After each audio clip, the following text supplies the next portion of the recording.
Yes, good evening all. May I invite you to the lesson Biblical Hebrew and wish you all a very good session. And His Excellency Mar Joseph Pamplani is going to lead the class. As you know, we are going to learn a biblical, a sacred language, in the sense that in the language in which the divine revelation has got a written form. So in this sense, the entire Old Testament is written in Hebrew language and the New Testament in Greek language. The last semester, we have studied the Greek language, and now we are going to learn the biblical Hebrew. The language Hebrew has three periods. The first, the most ancient period of Hebrew language begins with 12th century BC. Now we can say that the Hebrew language is developed as a language of Abrahamic descendants. And from 8th century onwards, the second stage started, that is the biblical Hebrew, the period in which the sacred books got a written form and an ordered form. So the Hebrew of that period is known as the biblical Hebrew. And now in Israel, the language Hebrew is a living language, and that is known as the modern Hebrew. In this lesson, as a part of our BTH course, we are going to learn the second period Hebrew language, that is the biblical Hebrew. Let me invite you all to this session, and we have to love the language as being one of the sacred language, as a language in which the divine revelation has written down. So with this love and enthusiasm, let us approach this session. Wish you all good best wishes. And after this session, I'll be present in the Zoom so that you can clear if any doubts you have.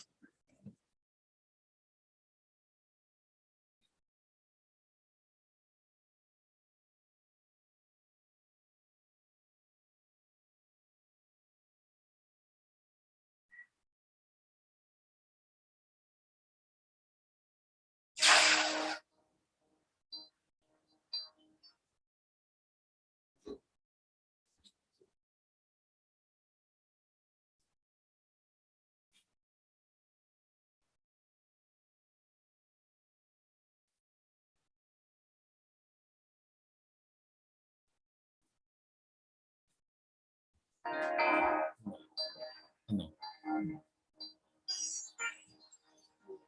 Yeah.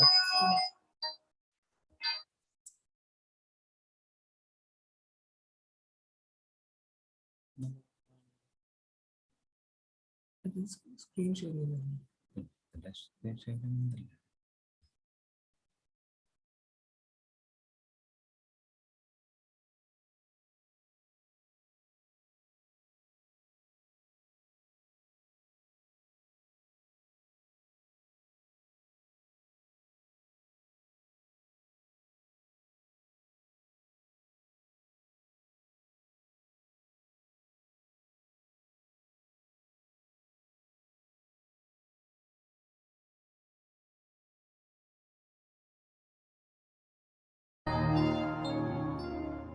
See, my dear brothers and sisters, I invite you all to this Hebrew study class.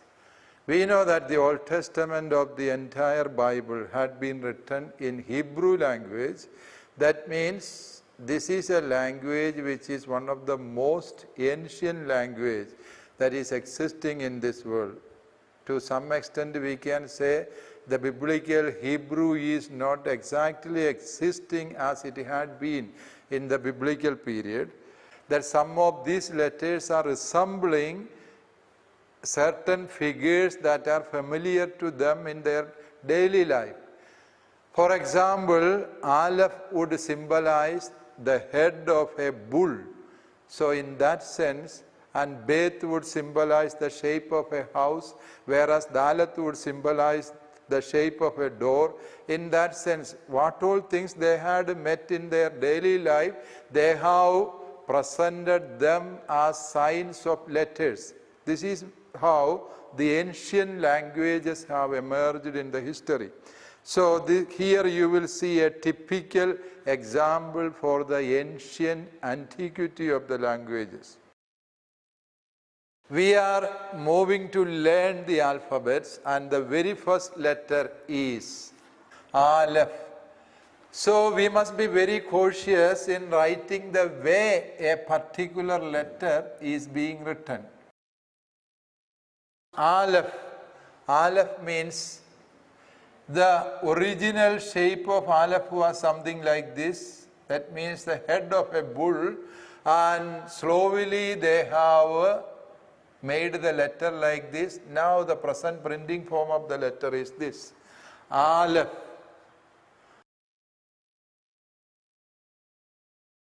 As I have told you earlier, the second letter, Bet, would symbolize a house.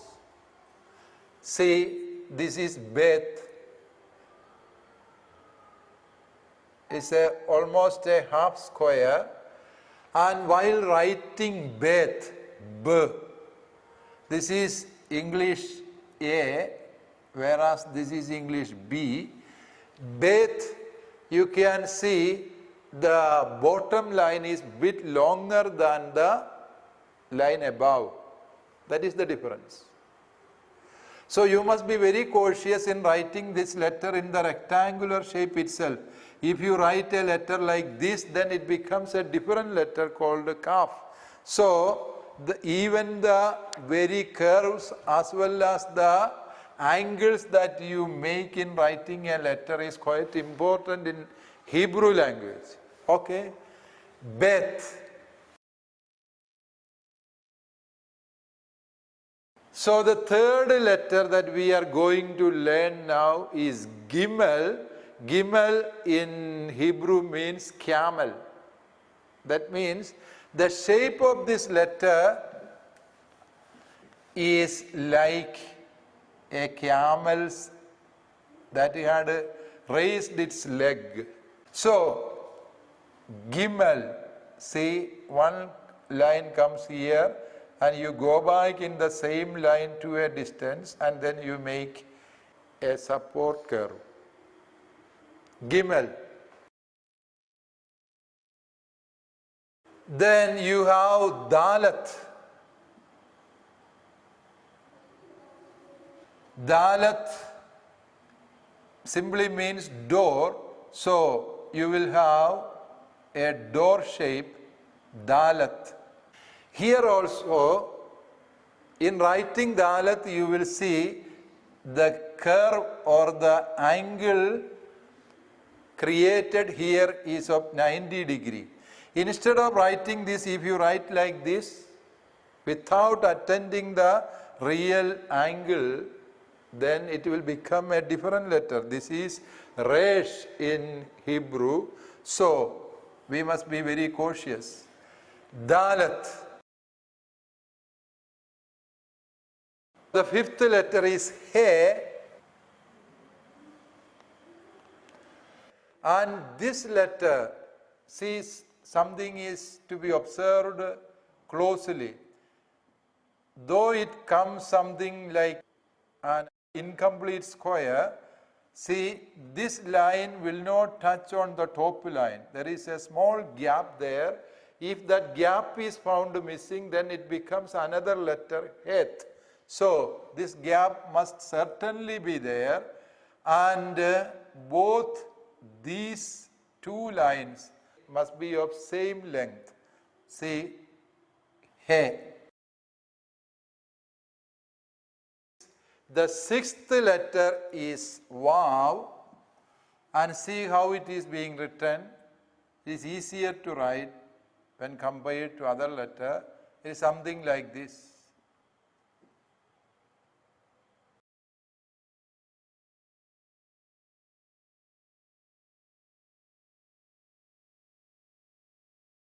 Yes, Dalet you have door, and Het you have the window, and this Vav would symbolize the hook of the window. That is the shape. Vav. And now, Zain. Zain is the next letter. Yes, it is written like this. Zain. Zain would correspond to the English Z. Sign. Sign is something like a hammer because it simply means a weapon. Now you have the next letter Het. He is not touching.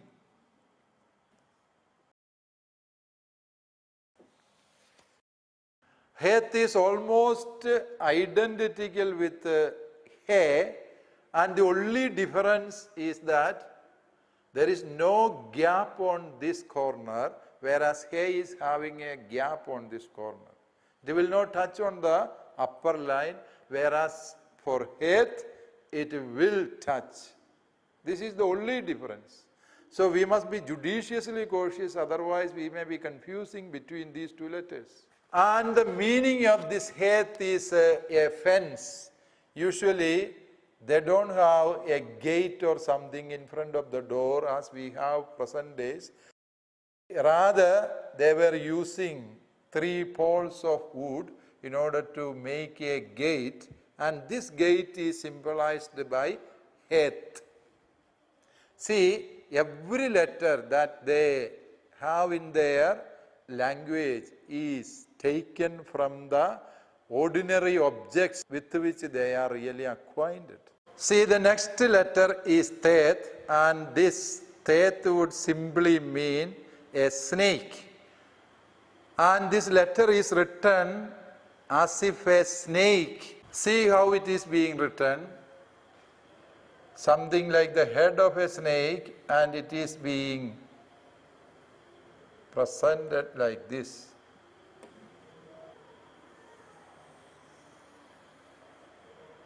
Tet. Now you have the next letter, the smallest of all the Hebrew letters, that is Yod. Yod would mean simply a hand, and it will be written in the shape of a hand. The smallest letter, it is written exactly in the smaller form. If you have Tet plus Yod, Tet will be written like this, and Yod will be only up to its top. Because this is a letter written in order to supplement several times other letters. For example, in order to have vowels, we will be using Yod continuously. So this Yod is written like this, Yod. I will write it once again, Yod.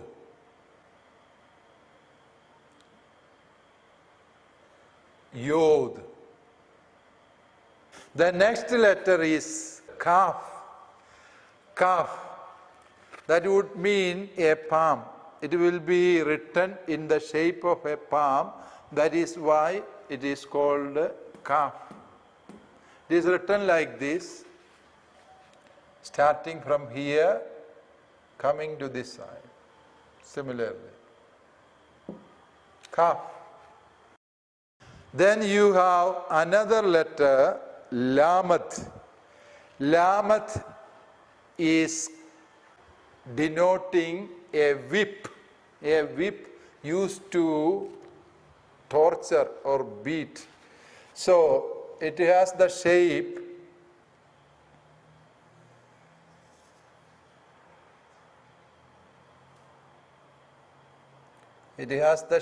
of a whip. Lamat could be written once more. See,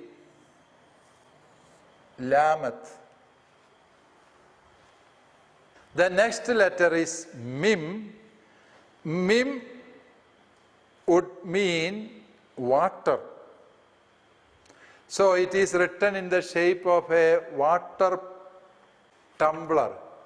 See, this has the shape of a jar and water is being poured out. This is the shape, water.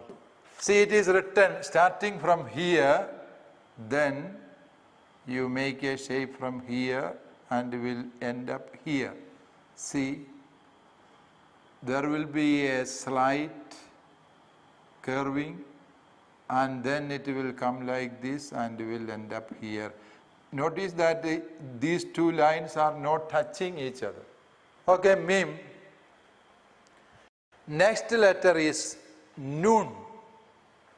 Nun. Nun means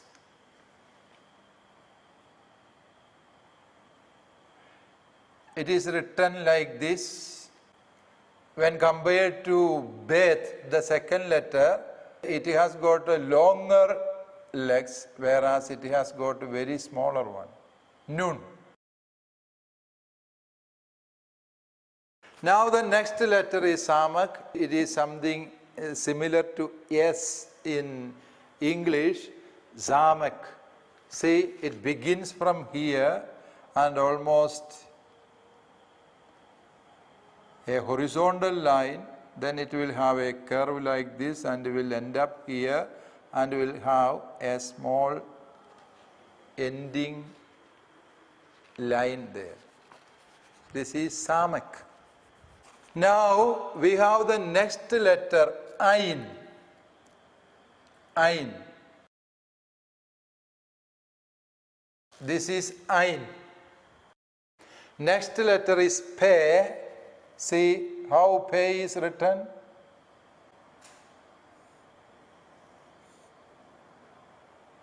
Pe. Next letter is sade.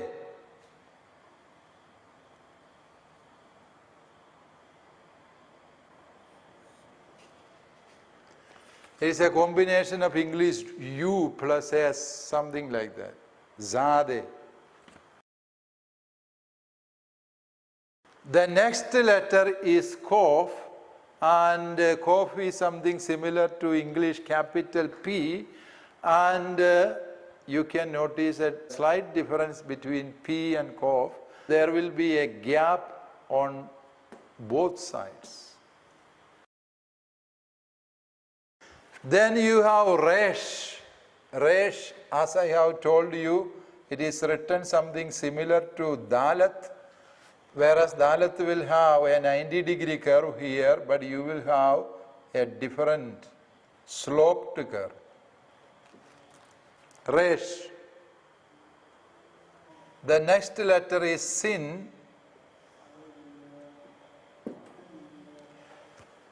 See, it is written like this, and notice there is a dot on the first line.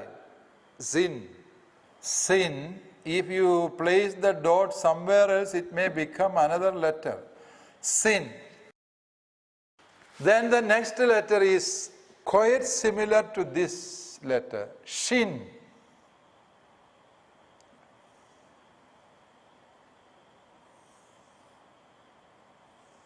Shin, it's almost the same letter, but the dot will be on the last line.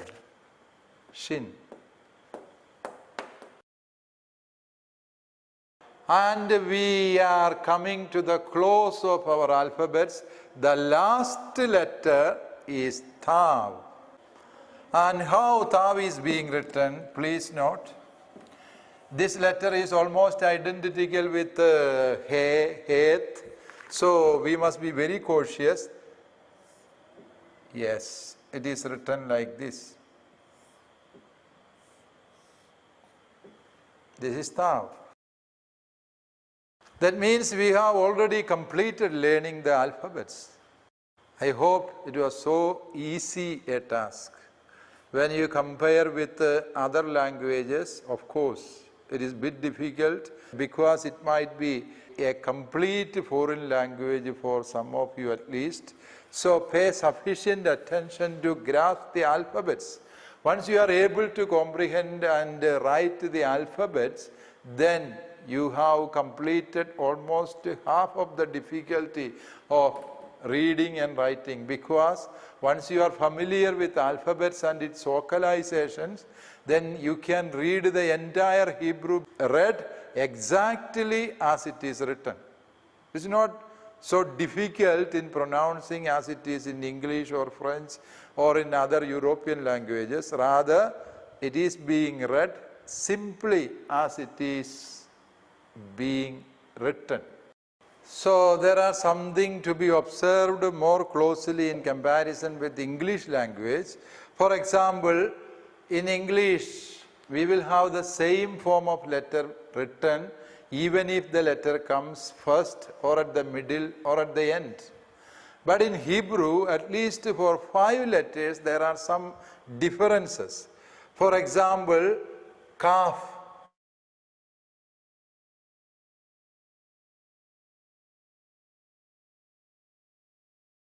For example, if you want to write Caleb, Ka is written like this.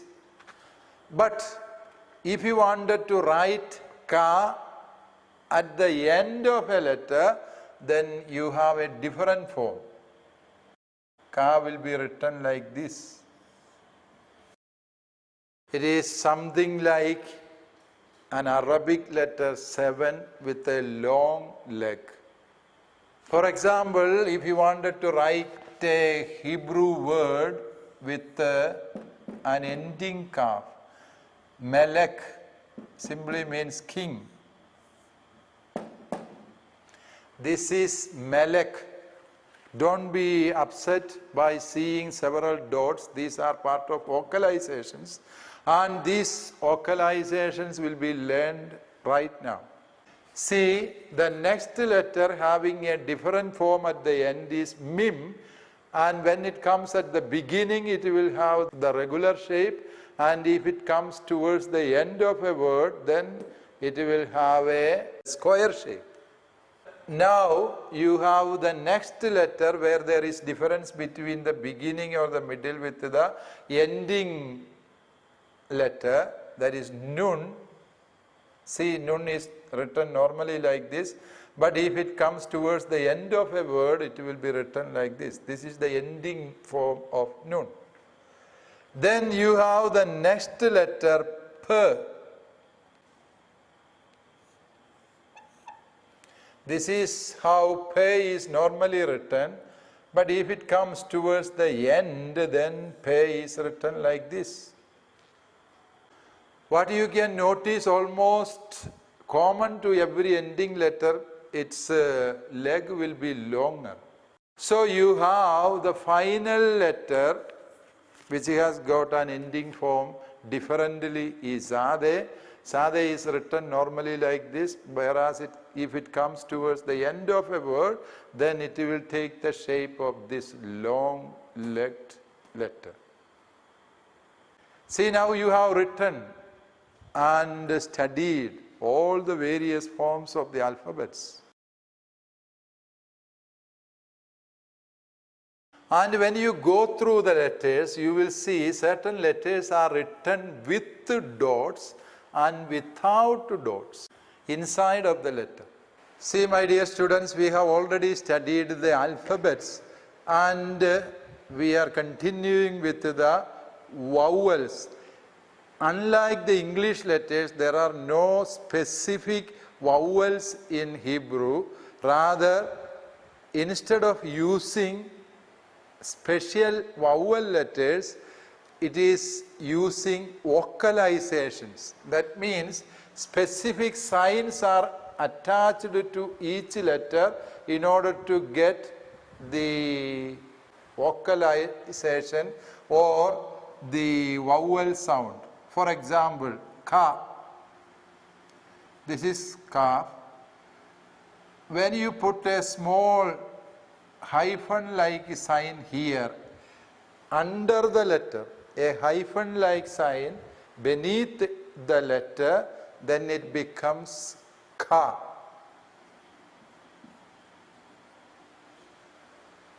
Again, when you write a sign like a small capital T,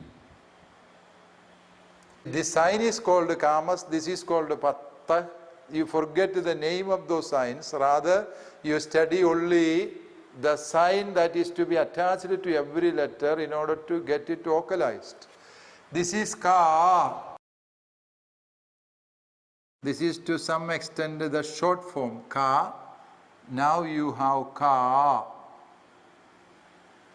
Then a dot under a letter would give E sound, ki. Together with the E sound, if you attach another letter called yod, then you get ki.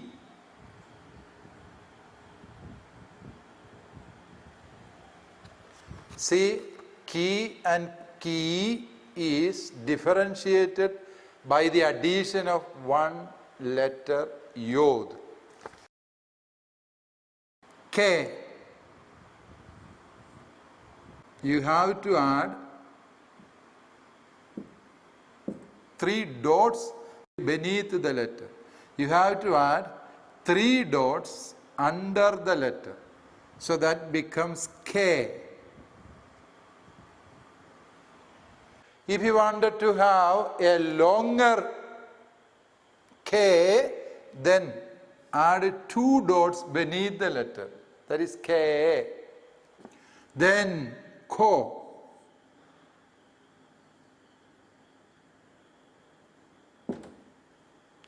When you add 1 dot above the letter, then it becomes Ko. If you wanted to get it prolonged, then Ko.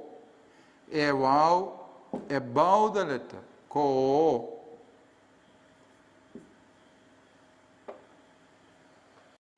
Then if you want to have Ku, 3 dots in a slight sloped manner. That is Ku. Then if you want a longer Ku, then you need to add 1 vowel together with a dot inside, then it becomes Ku.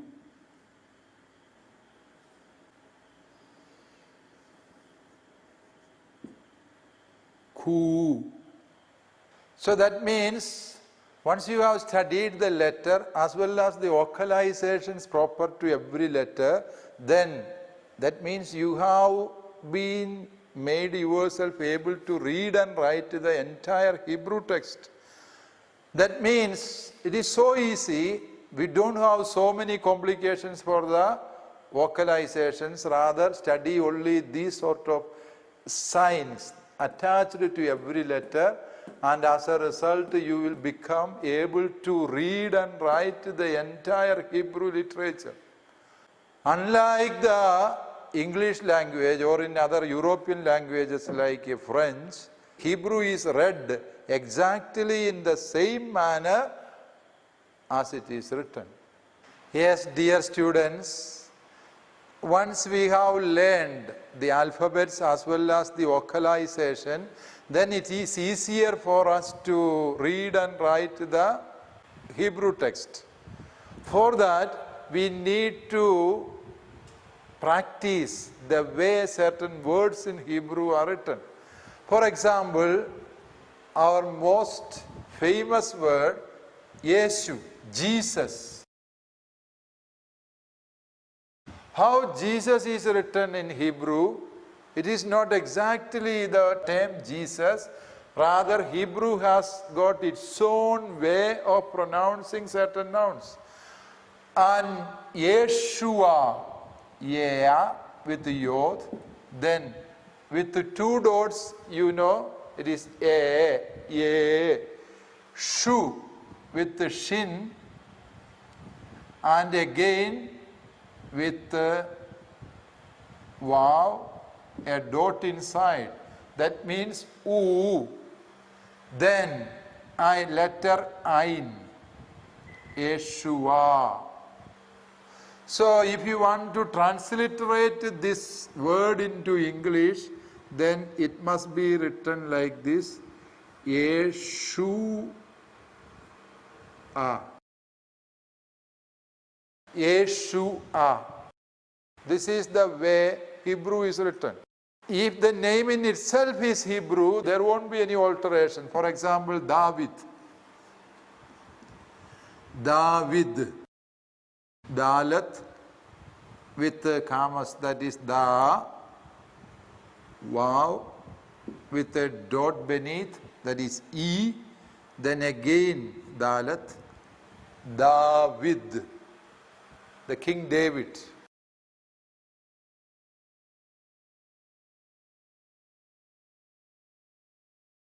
Though in English it is pronounced as David, we know that it is da with the Hebrew is written exactly.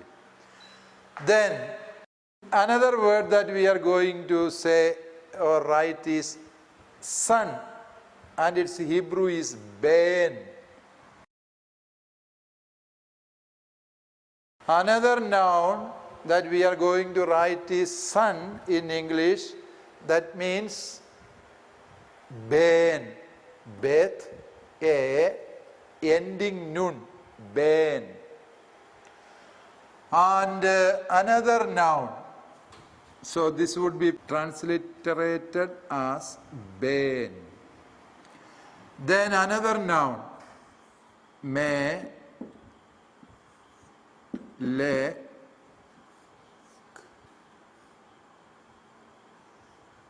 Melech. That means king. It would be transliterated as Melech, king. See, now another important term is Elohim. It's written with Aleph, A,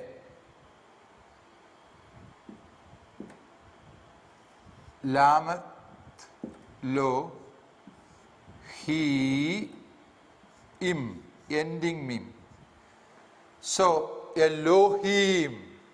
Then you have another noun, Ish.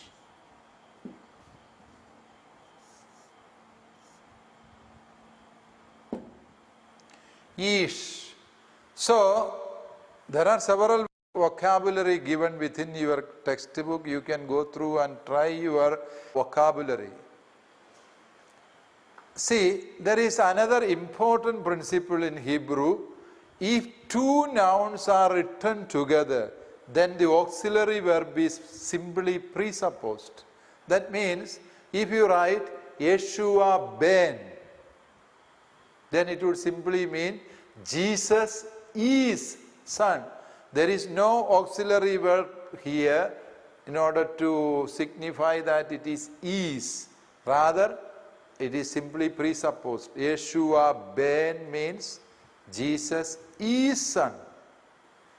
Then, David is king.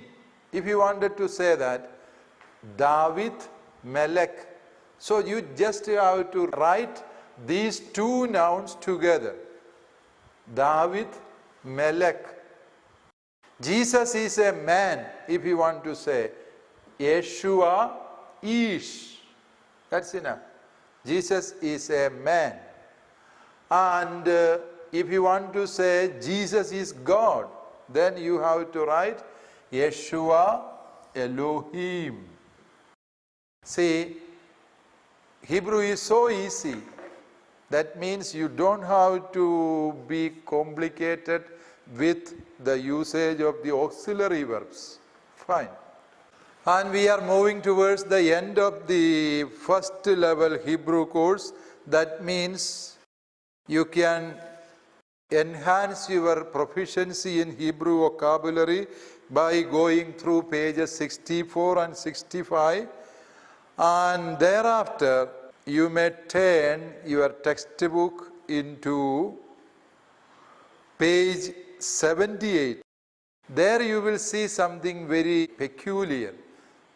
That means Hebrew language has got a wonderful system of using letters instead of digits. If you want to write 1, instead of writing the Arabic letter 1, you have to write only Aleph. Once you write Aleph, then it means only 1. If you write Bet, then it means 2. If you write Gimmel, then it means 3. In such a way, you just go through the page 78 of this book. Okay? And thereafter, there are something more you need to write or learn. You may turn your textbook to page 61. There you will be reading certain conversations. For example, hello. How do you say hello in Hebrew? That is shalom. Shalom means peace, but this is a usual greeting term. For example, if you want to greet someone in English, you will say hello, hi. Instead of saying such greeting words in Hebrew, you may use shalom. That is the usual greeting word among the people. Then if you want to use something called good morning, then Yom Tov. Tov is good, Yom is day. That means good day or good morning. If you want to know the name of someone, how will you ask? What is your name? It simply means Ma Shimka. Ma is the interrogative pronoun. Ma means what? Shimka. Your name. Shim means name. Shimka means your name.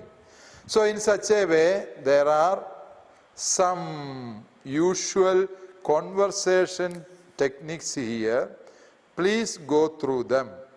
You don't have to by heart the whole thing, but go to the model question paper. There will be several conversations given. Make use of them and try to by heart and try to write them. Learn how to write them in English as well as in Hebrew. And you practice exercise number on page 83. With that exercise, we come to an end of our Hebrew study. So, wish you all the best. Practice all those Hebrew lessons.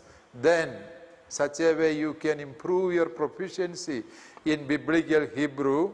You have to learn how to write your name and surname in Hebrew. That will be a definite question. So, make sure that you are able to write your name and surname in Hebrew. So with this, we come to an end of this lesson. Thank you. Thank you very much.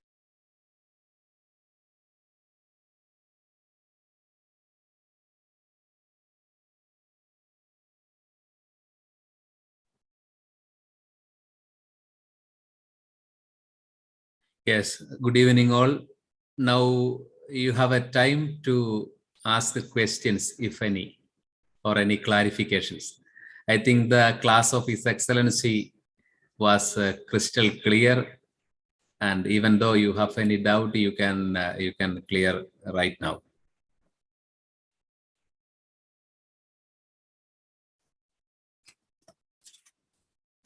In the exam, you may be asked the questions from page 83, the exercise, and you have all the answers in page 81.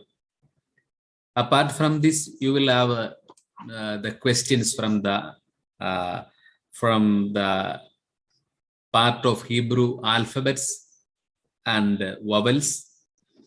And also in page 68, there is certain vocabularies, davar, melek, etc., which all the vocabularies Bishop has introduced you during his class, and those vocabularies will be asked for the exam.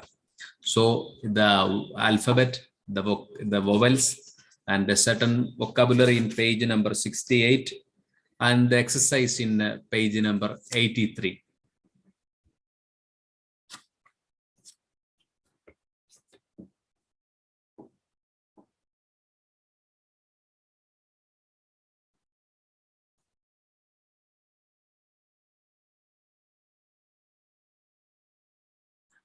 Okay, I think that you don't have any doubt. So I ask you to watch the video in our YouTube channel again and again and get thorough with the pronunciation of vowels and the alphabets and the vocabularies, basic vocabularies. Wish you all the very best wishes and good night.